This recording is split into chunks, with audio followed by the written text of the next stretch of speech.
continent of Europe, regular helicopter services between such cities as Brussels, Lille, Luxembourg, Paris, Antwerp, and so on, have for long been commonplace.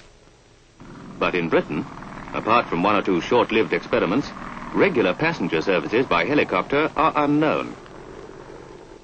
Early in 1958, the Helicopter Association of Great Britain produced a report stressing the necessity for immediate provision of a London heliport, preferably on the bank of the River Thames, and within about 15 minutes of, say, Westminster.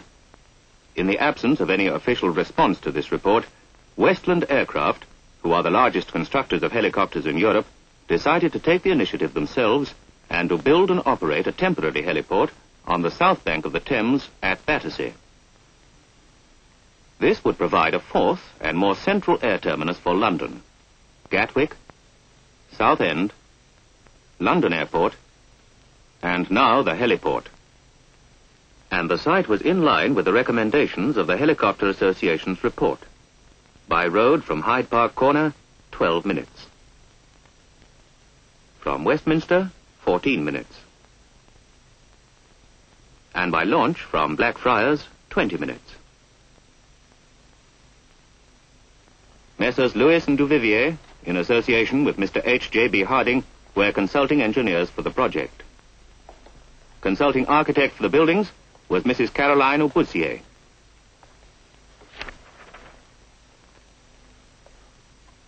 The main contractors were Messrs. W. and C. French, and speed was of the essence of the contract. Within a matter of weeks, a forest of tree-stressed concrete and steel piles was growing in the Thameside mud.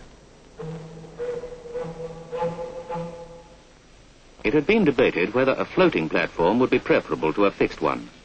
But the big tidal range, the possible obstruction to river traffic, and the difficulty at low tide of towing helicopters onto the land for parking and refueling were decisive objections. Vertical and raking piles were speedily driven by a diesel pile hammer, quicker and more efficient than the conventional gravity pile driver.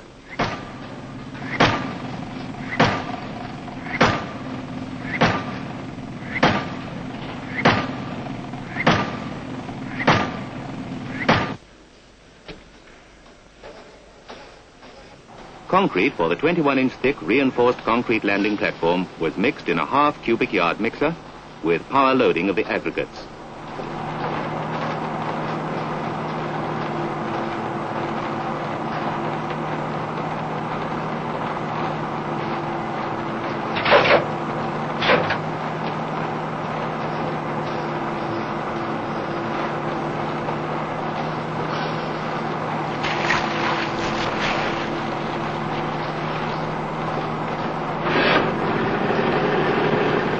The concrete was taken to the point of placing by automatic monorail truck, used for the first time in Britain.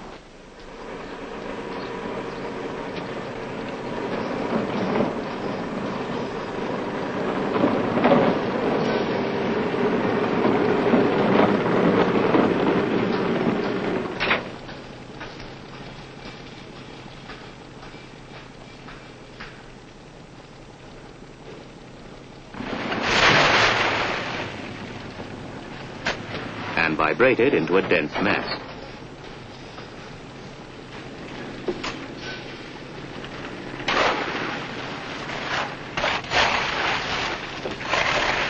Throughout the winter days, and on into the dark winter evenings, the contractors pushed forward the work of constructing the concrete platform, designed to withstand the dynamic load of a heavy helicopter landing with an impact velocity of 10 feet per second.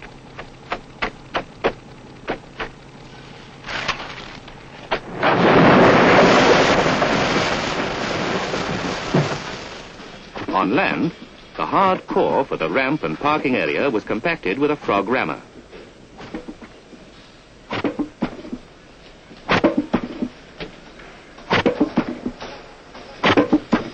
And by the more conventional roller.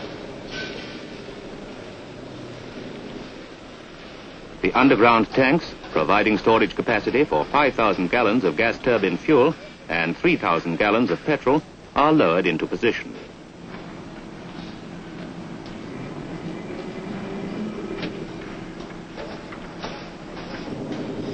Now the ramp and parking area are ready for their final surface of asphalt.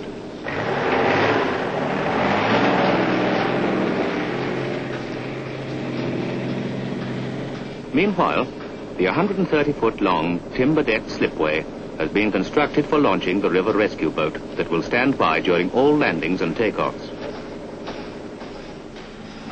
Only 2 weeks before the date fixed for the opening of the heliport, and only 8 months from the beginning of its construction, the prefabricated sections of the control tower and passenger reception buildings arrive on the site.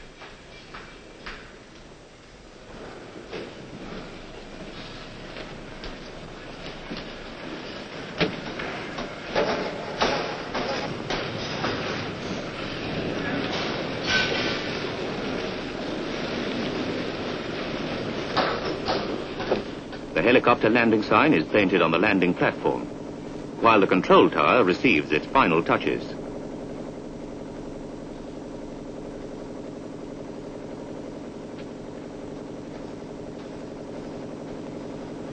A test of the firefighting equipment, to be used, if ever necessary, in addition to the portable foam-producing extinguishers that must be at hand during engine starting and refueling.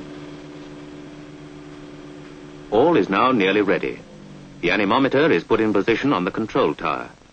An inspection is made of the inflatable river rescue boat capable of carrying 10 persons and fitted with an 18-horsepower engine.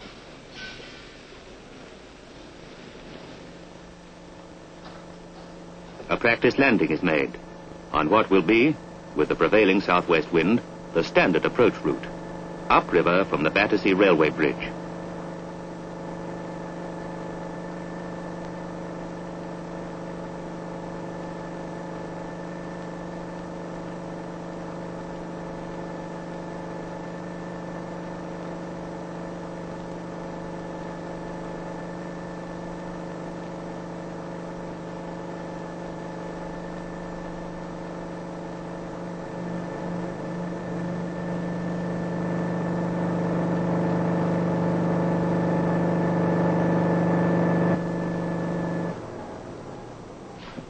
Finishing touches are put to the interior of the passenger reception building and waiting room. It is the day before the opening ceremony. At 3 p.m. on April the 23rd, 1959, Mr. John Hay, MP, Joint Parliamentary Secretary to the Ministry of Transport and Civil Aviation, arrives by river launch from Westminster to perform the opening ceremony. At the landing platform, he is greeted by Mr. Eric Mensforth, CBE, Chairman of Westland Aircraft, and by His Worship, the Mayor of Battersea. Congratulations to Westland Aircraft on their initiative and enterprise.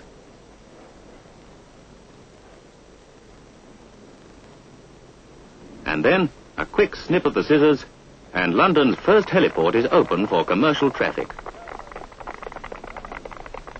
Westland Aircraft Limited have provided this heliport at a cost of £60,000 on a site leased for 7 years, not because they are themselves interested in the provision or operation of heliports, or indeed in the operation, as contrasted with the production, of helicopters, but because it is only by the provision and operation of an experimental heliport, such as this, that experience can be gained in solving the many problems that arise in the provision of permanent heliports for London and for other cities in Great Britain.